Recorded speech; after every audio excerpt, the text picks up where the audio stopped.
मला हाताचा प्रॉब्लेम होता, माझा हात खांद्याच्या वर अजिबात उचलत नव्हता, पण आज पहिल्यांदाच सरांनी मला ट्रीटमेंट दिली आणि आज माझा पहिल्याच ट्रीटमेंटमध्ये हात पूर्णपणे वर जातोय. सरांबद्दल आभार कसे व्यक्त करावे हे मला शब्द सुचत नाहीयेत.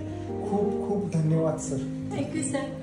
त्यांचा हात म्हणजे आम्हाला पाणी मागायचं झालं तरी असं मला पाणी द्या एवढा सुद्धा हात त्यांचा हे होत नव्हता, म्हणजे उचलत नव्हता.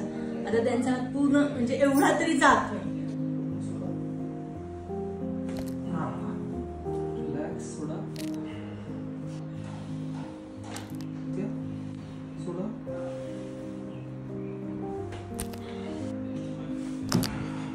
सेटिंग मध्ये एवढी चांगली कशी काय केली.